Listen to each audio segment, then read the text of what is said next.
గత నెల రోజులుగా అనుకోవచ్చు. ఒక వారం, 10 రోజులుగా ప్రతి ఒక్కళ్ళ మదిలో మెదులుతున్న ఒక ప్రశ్నకి సంబంధించి ధర్మ సందేహాల రూపంలో రఘుప్రియ గారు చెప్పబోతున్నారు. Interesting topic. చాలా మందికి కొన్ని ప్రశ్నలు తలెత్తుతున్న సమయంలో ఈ వీడియో చేయడానికి కూడా కొంచెం ధైర్యం ఉండాలనే అనుకుంటున్నాను. ఎందుకు అంటే చాలా మంది చాలా రకాలుగా దీని గురించి విమర్శించిన వాళ్ళు ఉన్నారు. భక్తితో చేసే ప్రతి పనిని కూడా తప్పుబట్టే వాళ్ళు ఉన్నారు. ఇలా రకరకాల విమర్శలు పాలవుతున్న ఈ విషయానికి అసలు మనం ఎలా తీసుకోవాలి? దానివల్ల యూజ్ ఏమిటి అనేది. అదే రత్న భాండాగారం. పూరి జగన్నాథుని రత్న భాండాగారం గురించి ఈరోజు ఒక ముఖ్యమైన విషయం తెలుసుకోబోతున్నాం. దాన్ని తెలవటానికి గల కారణం ఏమిటి? తెలిసిన తర్వాత అసలు బయటపడ్డ నిజాలు ఏమిటి? ఎందుకు గుళ్ళల్లోనే అన్ని రాసులు, అన్ని రత్నాలు దాచటానికి గల కారణం ఏంటి? నిజంగా లెక్కించలేనంత భాండాగారాన్ని అక్కడే ఎందుకు పెట్టారు? ఈ విషయాలన్నీ తెలుసుకునే ప్రయత్నం చేద్దాం. Interesting topic. ఎక్కడా స్కిప్ చేయకండి. రఘుప్రియ గారు నమస్కారం. ఏమిటి రత్న భాండాగారం విశేషాలు ఏమిటి? ప్రతి ఛానల్‌లో, ప్రతి న్యూస్‌లో అవును. ఇదే టాపిక్ ఆహ్, అవర్స్ తరబడి రిపీట్ చేస్తూ నడుస్తోంది. అవును. నిజంగా అన్ని రత్నాలు, అన్ని రాసులు ఒక గుళ్ళో పెట్టొచ్చా? పెట్టే అవకాశం ఉందా? నిజంగా లెక్కించలేనంత సంపద. ఆఫ్‌కోర్స్ కొన్ని సార్లు మనం వినున్నాం. హ్మ్. భారతదేశం ఇంతకుముందు సిరులకి నిలయమని, అవును. రాసులు పోసి రోడ్ల మీద రత్నగర్భ. అమ్మేవాళ్ళు. హ్మ్. రత్నగర్భ అని చాలా అవును. వినున్నాము. అవును. ఎక్కడా చూడలేదు. బట్ ఇప్పుడు ఈ కలియుగంలో ఇప్పుడు గుళ్ళల్లో ఇంత ఉంది అని తెలిసిన తర్వాత నిజంగా లెక్కించలేనంత ఉంటుందంటారా? ఈ కలియుగంలో ఇంత టెక్నాలజీ పెరిగిన తర్వాత కూడా లెక్కించలేనంత సంపద అందులో ఉందా?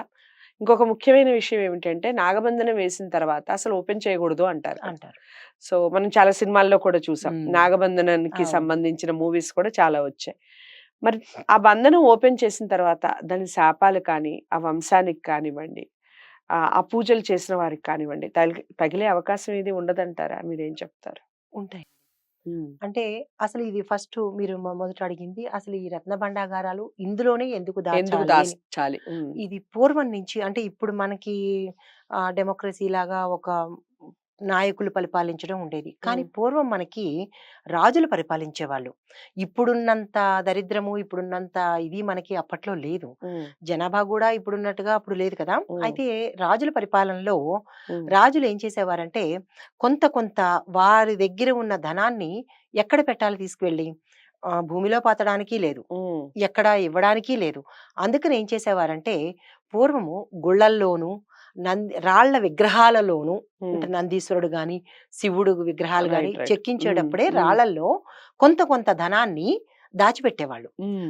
ఓహ్! ఈ ఈ ఇంతంత ఇంతంత ధనాన్ని హ్మ్. సంవత్సరానికి హ్మ్. వార్షికానికి అంటే అప్పుడు సంవత్సరానికి నాణ్యాలే కదండీ! నాణేలు, మామూలుగా. హ్మ్. బంగారు హ్మ్. నాణేలు, వజ్రాలు ఇప్పుడు మనకి హ్మ్. కరెన్సీ అనేది హారాలు. ఇప్పుడొచ్చింది. అలా మాకు కూడా ఇస్తే ఎంత బావుంటుంది. హ్మ్. వెండి, బంగారము ఇవన్నీ మనకి ధనము అంటే యాక్చువల్‌గా అదే అదే. హ్మ్. అదే హ్మ్. ఉండేది. హ్మ్. నాణాల ఎక్స్‌చేంజే ఉండేది. ఇప్పుడు మనం హ్మ్. కరెన్సీగా తీసుకున్నాము. అవును. అయితే అప్పట్లో రాజుల పరిపాలనలో వాళ్ళ ఇంటెన్షన్ ఏంటంటే వాళ్ళ తాలూకా ఇది ఎప్పుడైనా కానీ రాజ్యాలు కోల్పోయినప్పుడు కానీ, హ్మ్. లేదా కరువు కాటకాలొచ్చినప్పుడు కానీ, ప్రజలు ఏమీ లేకుండా అయిపోకూడదు. హ్మ్. హ్మ్. నిరాధారం అయిపోయి ఆకలితో చచ్చిపోకూడదు హ్మ్. అన్న మంచి ఉద్దేశంతో వాళ్ళేం చేసేవారంటే, ప్రతి వార్షికము కొంత కొంత ధనాన్ని అంటే నగల రూపంలోనే ఉండేవి అప్పట్లో. హ్మ్. నగలు, హ్మ్. నాణాల రూపంలో ఉండేవి. అవన్నీ ఏం చేసేవారంటే బంగారము, వెండి, హ్మ్. వజ్రాలు ఇవే ఉండేవప్పుడు. రైట్. వాటిని తీసుకెళ్ళి నేలమాళిగల్లో దాచిపెట్టేసేవారు. హ్మ్. పైన అంతా ప్రతిష్ఠ చేసి దేవీ దేవతల్ని పెట్టేసేవారు. రైట్. హ్మ్. దేవుళ్ళని. హ్మ్. కొన్ని కొన్నేమో నందీశ్వరుడి దగ్గర హ్మ్. ఇలాగా దాచిపెట్టి ఉంచేవాళ్ళు. ఎందుకోసమంటే ప్రజల కోసము ఎప్పుడైనా వాళ్ళకి అవసరపడితే ఇప్పుడు మనం సేవింగ్స్ బ్యాంక్‌లో ఎలా చేసుకుంటున్నాం? హ్మ్. అలాగే అప్పుడు చేసుకునేవారనమాట. హ్మ్. ప్రజల ఉపయోగపడే విధం కోసం చేసుకునేవారు. హ్మ్. ఈ కాలక్రమాన ఏం చేశారంటే అవి అలాగే వాళ్ళు ఎప్పుడు ఎంత దాచారో ఇప్పటికీ అంతే ఉన్నాయి. హ్మ్. అయితే మన ఈ ప్రభుత్వాల దగ్గరికొచ్చేటప్పటికి ఒక్కొక్కళ్ళకి వాటిల్లో అంటే ఈ కాకమునుపు కూడా మనకి దండయాత్రలు జరిగేవి. హ్మ్. ముస్లిం దండయాత్రలు జరిగేవి. అవునవును. ఔరంగజేబు దానికసలు మరి మరీ విచ్చలవిడిగా విచ్చలవిడిగా. చేసేవాడాయన. హ్మ్. హ్మ్. సో, వాళ్ళేం చేసేవారంటే వాళ్ళ పెర్సెప్షన్ వాళ్ళ ఊహ ఏంటంటే భారతదేశము రత్నగర్భ. హ్మ్. డబ్బుకి చాలా నిలయం ఎక్కువ కాబట్టి. నిలయము. హ్మ్. రత్నరాసు ధనాగారాలు రాసు ఏంటి రత్నాలు, మణులు, బంగారాలు ఉంటాయని వాళ్ళకి ఉమ్, దీనివల్ల ఏం చేసేవారు, మన ఇప్పుడు చూస్తే కూడా తెలుస్తుంది. నంది పొట్ట కొట్టేసి, రాళ్ళను కొట్టేసి, శివుళ్ళని ఇంక అవునవును. ఇలా కాదు, దేవాలయాలు ధ్వంసం చేసేసి, ఆ నిధి నిక్షేపాలని తీసుకెళ్ళిపోయేవాళ్ళు. అవును. అయితే ఇక్కడ దాన్ని కాపాడడానికి ఇప్పుడు మీరు చూసే ఉంటారు, ఆర్కియాలజీ డిపార్ట్‌మెంట్ వాళ్ళు బయటికి తీస్తున్నప్పుడు ఉమ్, ఉమ్, పాములు కాపలా ఉండేవి. ఓకే. ఇప్పటికి అప్పటినుంచి కూడా పాములు ఉమ్, కాపలాగా ఉండేవి. ఎందుకు అంటే, ఆధ్యాత్మిక పరంగా కాకుండా మామూలు పరంగా చెప్తాను. ఉమ్, ఇప్పుడు మనకి పూర్వం గూడా లంకె బిందెలు అని ఇంకొక 3, అవునవును. 4 తరాలకి మన నాన్నమ్మకి అమ్మ ఆ టైంలో లంకి బిందెలు లంకె వచ్చాయని. బిందెలు వాళ్ళు ఉమ్, ఎక్కడా దాచుకోలేక ఒక బిందెల్లో పెట్టేసి వాళ్ళ ఇళ్లల్లోనే తవ్వి పెట్టేసేవాళ్ళు. ఉమ్, ఉమ్, అయితే వీళ్ళు చనిపోయిన తర్వాత దానికి కాపలాగా పాముగా తయారయ్యేవాళ్ళు. ఓకే. పాము కాపలా కాస్తూ ఉండేది. అంటే ఇది వాళ్ళ పూర్వీకులే. పూర్వీకులు. ఓకే. పూర్వీకులే దాన్ని కాపలా కాసుకునేవారు. మళ్ళా హుహుహు. వాళ్ళ వంశస్థులు ఎవరైనా వస్తేనే అవి పక్కకి తప్పుకునేవి. హ్మ్. హ్మ్. కాకుండా ఎవరైనా తీసుకున్నారు అని అనుకుంటే గనక వాళ్ళని ముట్టనిచ్చేవి కాదు.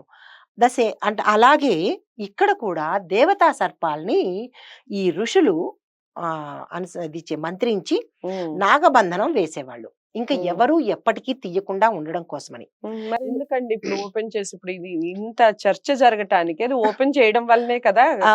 లేకపోతే అసలు ఓపెన్ చేయకపోతే అసలు న్యూస్ ఉండదు. ఏది ఉండదు. దాని గురించి ఉండదు. మాట్లాడుకునే వాళ్ళే ఆ! ఉండరు. అప్పుడు ప్రజోపయోగం కోసమని పెట్టేవాళ్ళు. హ్మ్. హ్మ్. మనకి గతంలో కొన్ని సంవత్సరాల క్రితం గూడా మనకి ఈయన నేలమాళిగలు తెరిచారు. అనంత పద్మనాభ స్వామి వారి గదులు తెరిచారు. ఓకే. ఓకే. ఇవన్నీ తెరవడము, తీసుకోవడము. కానీ మన లెక్కకి అందనటువంటిది ఇన్ఫినిట్ అన్నమాట. ఇప్పుడు మనం ఎంతవరకు కాలిక్యులేట్ చేయగలం మన కాలిక్యులేటర్‌లో గాని, మన సిస్టమ్‌లో గాని హ్మ్. కొంతవరకు. దానికి లెక్కకు మించి ఉండేవి. ఇప్పుడు మన కాలిక్యులేషన్స్‌కి అందనంత విలువైన వజ్రాలు, హ్మ్. విలువైన సంపద. హ్మ్. దాన్ని బయటికి తీసి లెక్క పెట్టడానికి కూడా అవకాశం లేనటువంటిది. కానీ అది నాగబంధనం అనేది అది ఉంది. నిజమే అది.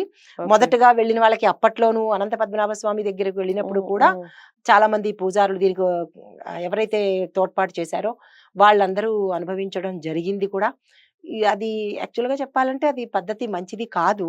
ఓకే. దాని తాలూకా ఇప్పుడు నేను అదే పర్యవసానం అడుగుదాం అయితే అనుకుంటున్నాను. ఉంటుంది. యాక్చువల్‌గా ఈ నాగబంధనం వేసిన హ్మ్. లేదా దానికి సంబంధించి ఏదొకటి హ్మ్. పక్కకు పెట్టాలి అన్న ఒక కాన్సెప్ట్‌ని ఆ! దాన్ని తవ్వి తీయటం అసలు ఎంతవరకు సమంజసం? సమన్ ఎంతవరకు హర్షణీయం అంటారు? అది మీరేం చెప్తారు? తప్పండి. అది ఓకో తీయకూడదది. ఓకే. తీయకూడదు. ఎందుకు అంటే దాన్ ఒక ఒక పద్ధతి అనన్నప్పుడు దాన్ని అలాగే పాటించాలి. ఒక భయభక్తులతోనే ఉండాలి తప్ప, హ్మ్. హ్మ్. దాన్ని ఓపెన్ చేసేసి ప్రజలందరికీ తెలిసినట్టుగా చేసేస్తే దాని తాలూకా అసలు విలువ దాని ఏమై వల్ల ఉంటుంది? ఉపయోగం కూడా ఏమి లేదు కదా! పోనీ ఏమీ అది ఆ లేదు. రాసులు తీసుకొచ్చి ఏమన్నా ప్రజలకేమన్నా పంచి పంచి పెడుతున్నారా? పెడతారా? లేదు. దానివల్ల ఏమన్నా దేవాలయాలు కడుతున్నారా? ఏమీ లేదు. ఏమీ లేదు. రత్న భాండాగారం ఓపెన్ చేశారు. లెక్కకి మిక్కిలిగా రాసులు, రత్నాలు ఆ! ఉన్నాయి. సో, ఉన్నాయి. వాట్ నెక్స్ట్ ఏంటి అనే దానికి దానికి అది ఆధారాలేమి లేవు. దేనికి ఉపయోగిస్తారనేది కూడా ఇప్పటి వరకు ఎవరికీ అవును. తెలీదు. అవును. ఓపెన్ చేయడానికైతే చేసేసారు గానీ, హ్మ్. ఏదో ఉంది అది ఛేదించాలి. హ్మ్. ఏదో మిస్టరీ ఉంది అది ఛేదించాలన్న తాపత్రయంతోనే తప్ప, దానివల్ల ఏమిటి ప్రజలకు గాని, దేశానికి గాని ఏమిటి ఉపయోగం అనేది ఆహ్, అది అసలు అది ప్రశ్నగానే ఇప్పటికి మిగిలిపోయింది. ప్రశ్నగానే మిగిలిపోతుంది. ఓకే. కానీ అది చేయడం కూడా అంత దేశానికి అంత మంచిది కాదు అని మన పెద్దవాళ్ళు ఒకప్పుడు చెప్పారు. ఇప్పుడు అదే మరి జరుగుతుంది. ఉపద్రవాలు మనం జరుగుతాయి. శాపం గురించి మాట్లాడాలి అంటే, ఈ చెప్పండి. భాండాగారం ఓపెన్ చేసిన హ్మ్. ఫ్యామిలీస్ ఉంటాయి కదా! అవును. లైక్ చాలా మంది శాస్త్రం తెలిసిన వాళ్ళే కొన్ని హ్మ్. పూజలు చేసి, చేసి. దానికి సంబంధించి ఆ బంధనాన్ని ఆ! తొలగించి, ఆ! దాన్ని ఓపెన్ చేయడం జరిగింది. హ్మ్. మీరన్నట్టుగా లెక్కలు మిక్కిలిగా ఉన్నాయి కాబట్టి మళ్ళీ మూసివేయడం, మళ్ళీ అలా చేస్తారు కానీ, ఆ ఓపెన్ చేసిన ఆ శాపం ఏదైతే ఉందో వాళ్ళ కుటుంబానికి తగులుతుంది. తగలదంటారు. తగులుతుందండి. ఓకే. తప్పకుండా. తెలిసి అందులో తెలిసి మరి వాళ్ళు ఆ పాపం చేయడం దేనికి? అది నా ప్రశ్న. అంటే కొంతమంది ప్రోత్సాహం అవ్వచ్చు, ప్రోద్బలం అవ్వచ్చు. ఓకే. ఆహ్, తెగబడే మరి చేయాల్సొస్తుంది. కానీ హ్మ్. దాన్ని నాగశాపాన్ని ఎవరు తప్పించుకోలేరండి. ఏ ఓకే. శాపానికైనా మనకి లిమిట్ ఉంది గానీ, హ్మ్. నాగశాపానికి మాత్రం అది లిమిట్ లేదు.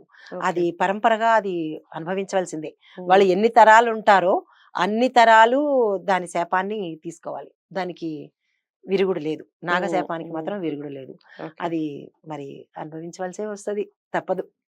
రైట్. సో, చాలా అంటే చాలా వాల్యుబుల్ ఇన్ఫర్మేషన్ ఇచ్చారు. రత్న భాండాగారం గురించి చాలా రకాలైన వార్తలు, చాలా రకాలైన వీడియోస్ మీరు ఇప్పటి వరకు చూసుంటారు. ఇక రత్న భాండాగారం ఓపెన్ చేయటం వలన జరిగే నష్టం ఏమిటి? ఎవరు నష్టపోతున్నారు? నిజంగా సామాన్యులే నష్టపోతున్నారా? దాని వెనకాల ఉండి నడిపించే వాళ్ళు నష్టపోతున్నారా? ఆ బంధనం తొలగించటం వల్ల ఎటువంటి ప్రయోజనాలు చేకూరాయి? మీరే ఆలోచించండి. ఆలోచించి సమాధానాన్ని ఖచ్చితంగా కామెంట్ బాక్స్‌లో తెలియచేయండి. వీడియో ఎలా అనిపించిందనేది కూడా ఖచ్చితంగా కామెంట్ బాక్స్‌లో తెలియచేయండి. వీడియోని లైక్ చేసి షేర్ చేయండి. ఛానెల్‌ని సబ్స్క్రైబ్ చేసుకోండి. మరో మంచి వీడియోతో మళ్ళీ మీ ముందుకొస్తాను. నమస్తే.